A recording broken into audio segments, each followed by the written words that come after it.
ഇന്ന് നമ്മൾ മാങ്ങ രസമാണ് ഉണ്ടാക്കാൻ പോകുന്നത്. അതിനായി അരിഞ്ഞെടുത്ത മാങ്ങ വെള്ളത്തിലിട്ട് പുഴുങ്ങിയെടുക്കാനായി പോകുന്നു. ആ സമയം പുളി വെള്ളത്തിലിട്ട് കുതിരാൻ വയ്ക്കുന്നു.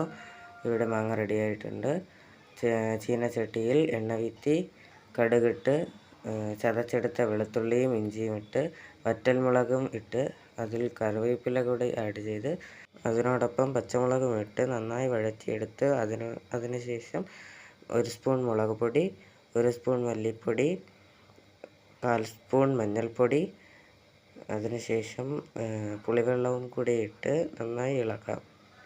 അതിനുശേഷം ഉലുവപ്പൊടിയും കൂടെ ചേർത്ത് നന്നായി ഇളക്കി കൊടുക്കാം. ശേഷം കായംപൊടി ഒരൽപ്പം ചേർത്ത് അതും ഇളക്കി കൊടുക്കാം. അതിനുശേഷം പരലുപ്പ് ഒരൽപ്പം, ശേഷം അത് നല്ല രീതിയിൽ തിളച്ചതിന് ശേഷം അതിലേക്ക് മാറ്റിവെച്ച മാങ്ങ ആഡ് ചെയ്ത് രണ്ടും നല്ല രീതിയിൽ മിക്സ് ചെയ്ത് കൊടുക്കാം. ശേഷം കട്ടി കുറയ്ക്കുന്നതിനായി കുറച്ച് വെള്ളം ആഡ് ചെയ്യാം. അതിനോടൊപ്പം രസപ്പൊടിയും കൂടെ ചേർത്ത് പിന്നെ കുറച്ച് കറിവേപ്പില കൂടെ ആഡ് ചെയ്ത് നല്ലവണ്ണം ഇളക്കിയെടുക്കാം.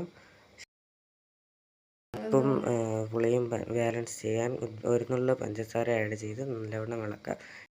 ഇതിൻ്റെ മുഴുവൻ വീഡിയോ ചാനലിലുണ്ട്. എല്ലാവരും വീഡിയോ കണ്ട് സബ്സ്ക്രൈബും ചെയ്ത് സപ്പോർട്ടും കൂടെ ചെയ്യണേ.